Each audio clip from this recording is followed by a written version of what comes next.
오늘 함께할 두 분을 소개합니다. 김효은 더불어민주당 선대위 대변인 서정욱 변호사 자리했습니다. 어서 오십시오. 예. 윤석열 국민의힘 대선 후보가 오늘 신년 기자회견을 열었습니다. 이 도시재생과 함께 2030 세대의 창의력이 더해져서 이 새로운 문화 공간으로 리모델링 됐죠. 성수동의 폐공장터에서 진행이 됐습니다. 이 장소부터 최근의 선거운동이 누구를 향하고 있는지 여실히 보여주고 있는데 오늘 이 자리에서 제시한 여러 비전 중에서 우선 코로나 관련된 비전을 살펴보면요. 경제 비전이라고 볼 수 있겠죠. 자영업자의 임대료, 임대인, 임차인 국가가 함께 부담하겠다. 3분의 1, 3분의 1, 3분의 1, 건물주 세입자 국가 이런 식이고요. 그리고 의료와 관련해서 필수 의료 국가 책임제를 도입하고 방향은 이런 부분이고 이제 구체적인 내용은 공공정책의 수가를 신설해서 동네 병원에도 뭐 중환자실 아니면 코로나를 전담할 수 있는 병원들을 많이 늘리겠다 이런 얘기인 것 같습니다. 임대료, 민주당의 관심사기도 합니다. 사실은 민주당 같은 경우는 임대료 멈춘제 이런 제도도 법제화하려고 시도를 했었는데 공통분모가 있는 그런 공약으로 봐야겠죠.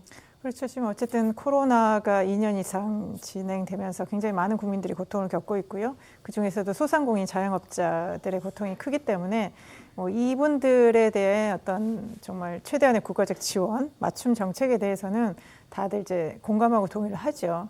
이제 윤석열 후보가 오늘 굉장히 많은 공약들을 좀 쏟아낸 것 같습니다. 이제 지난주까지 워낙 그 당의 내용이 극심했기 때문에 뭔가 봉합하고 새롭게 좀 출발한다. 그래서 이제 공약이라는 것도 지금 당장 그러면 국민들이 뭘 급하게 생각할까? 소위 말하는 이제 생활 밀착형 공약을 좀 들고 나왔습니다. 뭐 그런 취지나 이런 방향성은 좋죠. 물론 이제 민주당과도 정부와도 이제 협의를 해서 진행을 해야 되는 사안이기 때문에 그 큰 방향에 대해서는 공감을 하지만 그럼 윤석열 후보가 이런 오늘 많은 공약들, 이제 국가가 많은 재정이 투입이 되고 국가가 주도하는 이런 그 정책적인 부분에 대해서 어떤 좀 철학과 방향성 그리고 재원 마련 대책은 어떤 것이 있는지 좀 구체적으로 좀 얘기를 해줬으면 좋겠다는 좀 아쉬움이 있고요. 그간에 어쨌든 이제 후보나 당이라는 건 그동안에 보여준 어떤 일관성, 신뢰성 이걸 통해서 국민의 지지를 얻는데 그런 거에 비해서 좀 그동안에 윤석열 후보나 국민의힘이 보여준 것도 좀 약했기 때문에 이런 공약들이 과연 국민들한테 얼마나 진실성 있고 현실성 있게 다가올까 이건 좀 별개의 평가가 필요한 것 같습니다. 네, 그동안의 당내 갈등 이제 혼란을 수습하고요. 정책 정국으로 넘어가기 위해서 정책 비전을 발표했는데 너무 무리한 거 아니냐 이런 말씀이신 것 같은데 일단 소상공인 그리고 건물주 입장에서 그리고 국가 입장에서 고민인 부분은 바로 임대료 문제입니다. 이 부분 같은 경우에는 조금 무리한 거 아니냐 이런 지적도 나오고 있는데 특히 실현 가능성이 있느냐 기대 반 우려 반입니다. 뭐 제가 봐도 이게 그 공약이 좀 문제가 있는 것 같아요. 그건 왜 그러냐면 본질적으로 이제 그 임대료 있잖아요. 임차 요금. 예. 이걸 이게 왜 임대인이 그 부담을 해야 됩니까? 그리고 이게 나라가 왜 3분의 1을 부담해 줘야 되는지 도저히 그 납득이 되지 않고요. 그리고 이제 그 임대인이 피해 본 것만큼 세액 공제로 이제 그 갚아준다는 건데 예. 그게 과연 이게 세액 공제를 가지고 임대료 3분의 1 못 받은 걸 보존이 될지 제 상식으로 이게 세법을 아무리 연구해도 그게 가능한지 이런 게 의문도 들고요. 세액 공제라고 하면 세금에서 내가 낼 세금에서 얼마를 임대료만큼 깎아준다는 얘기잖아요. 근데 그 결국 3분의 1 못 받은 돈인데 그 뭐 이게 그 어떻게 세금을 어떻게 공제해주면 그게 원상 회복이 될지 제가 세법상으로 이게 아무리 이게 돌려봐도 잘 답이 안 나오는 이런 이제 그 공약으로 보이고요. 무엇보다 이게 가장 중요한 거는 만약에 그 중세 그 우리 상인들이 피해를 봤다면 그러면 이제 코로나 이전에 어떤 수입이 있을 거 아니에요. 예. 그리고 이제 영업 제한으로 피해를 본 매출이 있을 거 아니에요. 이런 게 매출액을 좀 비교를 해가지고 코로나 때문에 이게 특별하게 피해 매출이 감소했다. 이런 이제 금액을 좀 핀셋으로 요즘 이게 더 카드라든지 수익이 대부분 이게 노출되거든요. 이런 식으로 이게 핀셋 지원을 좀 해야 되는데 무조건 이게 그 차임을 지원해주면 실제 그 임대료는 이게 똑같아도 장사가 피해가 안 주는 업종도 있을 수 있는 거고 또 이게 피해를 많이 본 사람은 임대료만 지원해도 되는 건 아니잖아요. 피해를 진짜 많이 봤으면 인건비라든지 다른 공과금도 못 내잖아요. 따라서는 모두 일률적으로 이게 그 차임을 이렇게 지원하는 게 맞는지, 좀 더 정교하게 피해 금액만큼 핀셋으로 지원하는 게 없는지, 이런 게 의문이 듭니다. 네. 코로나 위기 대응 외에 주목되는 공약들 또 다른 여럿이 있습니다. 함께 살펴보시면 출산 이후에 1년간 부모에게 매달 100만 원씩 총 1,200만 원을 지급하겠다. 부모수당, 부모급여라고 하더군요. 청년 원가주택을 30만 호 짓겠다. 이와 별도로 역세권의 첫 집, 그러니까 처음에 집을 사게 되면 20만 호 건설해서 입지도 좋게 하겠다 이런 얘기인 것 같고요. 그리고 청년주택의 대출 규제를 대폭 풀겠다. LTV 80%도 문제없다. 그러니까 생애 첫 구입하거나 청년들에게 5억이면 4억까지 대출을 해주겠다. 능력만 되면 이런 얘기인 것 같습니다. 일단 부모 급여, 아이를 낳은 입장에선 1,200만 원 정도 주어진다면 뭐 저출생의 근본 대책은 안 되겠지만 부모 입장에선 실험을 좀 더는 측면이 있을 것 같습니다. 된다면.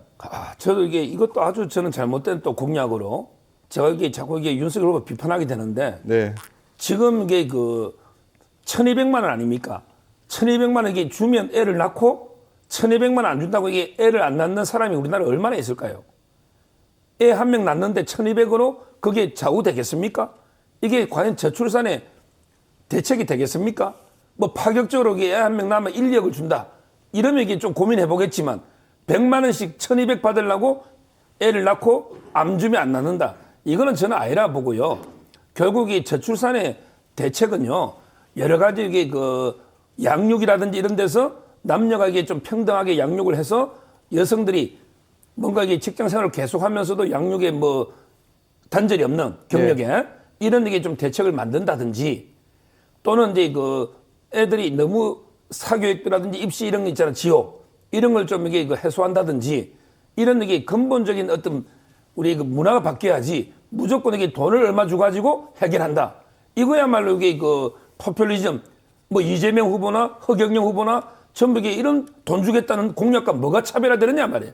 뭔가 이게 어떤 보수의 가치 철학을 가진 상대적으로 보수 후보 아닙니까? 네. 그렇다면 이게 저는 이런 이제 돈 풀기 이것만이 과연 최선의 방안인지 상당히 의문이 들어요. 네, 서정욱 변호사님의 평가가 오늘따라 짠데 일단 민주당 입장에서는 이 부분은 문제를 제기할 수 있을 것 같습니다. LTV 80% 그러니까 5억 정도의 주택이면 4억까지 대출을 받을 수 있는 정책. 이재명 후보 입장에서 이 부분에 좀 부정적으로 좀 평가를 하는 것 같더라고요. 그러니까 지금 이제 오늘 윤석열 후보가 굉장히 많은 그 정책을 내놨습니다. 이제 코로나 위기 극복하고 저출생 문제 해결인데요. 지금 이제 부동산 문제가 가장 우리나라에 지금 큰 뭐 이슈고, 그다음에 이번 대선을 좌우할 큰 아젠다인 건 맞습니다만 오늘 윤석열 후보가 그냥 정책을 이렇게 해서 나가겠다. 약간 백과점식으로 뭐 얘기한 것까지야 국민들한테 그리고 윤석열 후보와 국민의힘이 민생을 많이 생각하는구나. 그렇게 보여줄 수 있는데 이거를 좀 설명하는 과정이랄까요? 이 정책을 설계하는 과정에 있어서 좀 치밀하지 못한 부분이 많은 것 같습니다. 지금 어쨌든 이제 부동산 시장을 무조건 그러니까 윤석열 후보가 주택 정책뿐만 아니라 전반적으로 정책을 끌어가는 기준이 무조건 시장에 맡겨라주의거든요. 그렇지만 시장이 제대로 할 수가 없는 경우 시장의 실패를 또 국가가 보완하는 게 필요한데 너무 이 경제 정책이나 이런 것들을 시장에 맡겨라고 하면서 무조건 규제는 나쁘다라고 보는 그런 인식이 있는 것 같습니다. 물론 지금 굉장히 주택 가격이 높고 그다음에 이제 주택을 구입하는 데 있어서 주택담보대출 비율이 대출을 많이 받을 수 있으면 주택 구매에 유리하겠지만 어찌됐든 우리나라 이제 가계부채도 심각해지고 그걸로 인해서 금융기관의 자산 건전성에 위해가 있기 때문에 그런 것들을 적절히 규제를 해왔는데 오늘 윤석열 후보는 그냥 여러 가지 정책을 내세우면서 이런 것들에 대해서 충분한 검토 없이 그냥 언제나 가계 대출이 크게 문제가 없다. 지금도 무조건 대출만 많이 해주면 주택 문제가 해결된다라는 너무 시장 만능주의적이고 조금 근시안적인 그런 접근이 아닌가 해서 좀 걱정이 됩니다. 네, 근데 일각에서는 제가 추가 질문을 잠깐 드려보자면 일각에서는 이재명 후보, 윤석열 후보의 부동산 정책이 닮아가는 것이 아니냐 그런 문제 지적도 있는데 오늘 발표됐던 얘기 보면 청년 원가주택 30만 원, 역세권의 첫집 20만 원 이 부분은 이재명 후보도 좋은 위치에 좋은 기본주택들 많이 짓겠다 이런 입장도 비슷하게 발표했거든요. 이재명 후보 같은 경우는 경기도지사 시절부터 이제 기본주택에 대해서 워낙 강조를 했기 때문에, 왜냐하면 주택이라는 게 어떤 기본적인 그 어떤 그 권리의 문제로 접근을 하기 때문에요. 이제 접근이 편한 역세권에 공공주택, 기본적으로 공공의 주택을 많이 공급해야 된다라는 것이 가장 기본적인 거였고요. 그리고 최대 어떤 역세권을 중심으로 하겠다는 것이 이 기본 방향이었기 때문에 네. 이 부분에 대해서도 뭐 반론이 많이 있지만 이제 그런 부분들 앞으로 우리가 나아가야 될 어떤 그 국가의 공공주택 방향이기 때문에요. 그건 충분히 얼마든지 입지랄지 재정 이걸 감안해서 추진할 수 있다고 봅니다. 네, 오늘 또 기자회견에서 주목됐던 사안, 안철수 후보와의 단일화 그리고 원팀 발언이었습니다. 기자들의 질문이 좀 이어졌는데요. 윤석열 후보, 야권 후보의 단일화는 유권자인 국민들이 판단할 문제다. 제가 언급할 사안이 아니다. 기자에 대한 질문이 있었습니다. 그리고 함께 경선했던 분들, 그러니까 홍준표 후보 그리고 유승민 전 후보들 얘기겠죠. 소통 위해서 지금 노력하고 있다. 기자회견에서 단일화 얘기 나오거나 안철수 후보 얘기가 나오면 일단 윤석열 후보가 피해가는 국면이 있었는데 국민께 맡기는 그런 입장이었습니다. 대신 이제 당내에서는 원희룡 본부장 같은 경우 그리고 이준석 대표 같은 경우 한쪽은 필요하다 한쪽은 필요 없다 단일화 이런 얘기 엇갈리게 나오고 있습니다. 이 어떤 전략이라고 보세요? 사실 이제 단일화 이슈라는 게 어떻게 보면 좀 되게 솔직하게 답하기 어려운 거 아니겠습니까? 속마음 그대로. 아마 이제 지금 어쨌든 국민의힘 입장에서는 단일화가 이렇게 뭔가 중요하게 부상되는 것 자체가 도움은 안 되는 거죠. 왜? 안철수 후보 지지율이 미약했다면 지난달 정도까지 여론조사였죠. 그러면 윤석열 중심의 어떤 단일화 이런 그 여론이었다면 지금 여론이 많이 좀 바뀌었거든요. 그렇기 때문에 아마 이제 윤석열 후보와 국민의힘 그리고 어떤 하나의 생각이 있다고 하더라도 이 단일화에 대해서 어떤 일관되거나 합치된 그 입장을 내기는 좀 어려운 것 같고요. 저는 윤석열 후보가 단일화에 좀 자신이 있다면 이렇게 유권자인 국민이 판단할 문제, 제가 언급할 사안이라는 그냥 좀 두리뭉실하게 넘어갈 게 아니라 저는 단일화 필요 없습니다. 저가 반드시 정권 교체합니다랄지 좀 그렇게 자신 있는 모습을 보여도 괜찮지 않았을까 싶은데 지금 오히려 안철수 후보가 나는 끝까지 완주한다라는 그게 뭔가 나 중심으로 할 수 있지 않느냐. 그러니까 단일화의 중심축이 이제 조금씩 흔들리고 있는 그런 상황이었기 때문에 어쨌든 그 국민의힘의 다른 아까 말씀하신 원희룡 그 본부장이나 이런 분들은 어떤 국민의힘의 주도권을 놓지 않기 위해서 그렇게 발언할 수 있는 것 같습니다. 네, 일단 서정욱 변호사께서는 안철수 후보와의 단일화 부분도 얘기해 주시고 야권에서는 이렇게 보더라고요. 홍준표, 유승민 전 후보들이 결국에는 극적으로 국민의힘 선대위에 합류할 것이다. 지금 그 시기 때문에 뜸을 들이고 있는 것이다. 이런 얘기 하더라고요. 먼저 이제 그 단일화에 대해서 보면요. 옛날에 그 DJP 단일화가 좋은 게 모범 사례가 될 것 같아요. 그때 JP 지지율이 3%였어요. 근데 총리하고 장관, 이게 경제장관을 상당수 내주면서 단일하니까 DJ 그 참모들이 아니, JP 지지율이 3%인데 왜 이렇게 많이 양보합니까? 그때 DJ 그랬잖아요. 이 3%가 없으면 지는데 어떡하느냐? 저는 지금 안철수 지지율이 최소 갔을 때가 3%에서 5%였어요. 옛날에도. 근데 지지율이 지금은 급상승해서 전부 대부분 두 자리 숫자죠. 네. 12에서 15, 두 자리 숫자 아닙니까? 저는 3에서 5가 돼도 단일화 안 하면 어렵다 봐요. 이번 선거는 어차피 이게 이재명, 윤석열 후보가 팽팽하게 반집 승부, 걔가 아주 팽팽한 승부예요. 그럼 이게 3%에서 5%라도 단일화가 꼭 필요한데, 근데 지금 10%가 넘는데 어떻게 단일화 안 하고 이재명 후보를 이길 수 있습니까? 저는 이준석 대표가 좀 이게 냉정하게 표 계산을 해봐야 된다. 개인 감정을 버려야 되는 거예요. 안철수 후보에 대한 개인 감정 때문에 단일화를 이게 비하고 있지만 저는 꼭 필요하다 보고요. 그 다음에 그 원팀은요. 아마 이제 제가 알기로 홍준표 후보하고 유승민 후보 약간 다른 것 같아요. 상대적으로 홍준표 후보에 대해서 훨씬 이게 더 적극적입니다. 아무래도 이게 그 홍준표 후보가 경선에서 이제 국민 여론 48% 얻었고 또 이게 청년층에 많은 지지가 있거든요.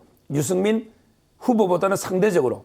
따라서 이제 그 곧 아마 이게 홍준표 후보는 만날 거예요. 그래서 이제 그 어떻게 하느냐. 러닝메이트의 준에 가야 됩니다. 결국 홍준표 후보는 미국 치마에게 대통령, 부통령 이런 식으로 러닝메이트에 준해서 대우를 해줘서 어떻게든 이게 홍준표 후보를 잡아야 된다. 저는 가능하다 보는 게 그것 때문에 저는 김종인 위원장을 내쳤다 봅니다. 김종인 위원장이 있으면 홍준표 의원이 절대 못 들어와요. 두 분은 이게 옛날 수사 때부터 상당히 앙금이 있습니다. 그러니까 이제 그 김종인 위원장을 내쳤다는 말은 그 공간에 홍준표 의원이 들어와서 저는 이게 선거 책임지고 그다음에 안철수하고 또 홍준표 의원이 상당히 감정이 좋아요. 그럼 단이라도 홍준표 의원이 내감 총대 메고 단일화 협상해 보겠다. 이렇게 앞으로 갈 걸로 예상됩니다.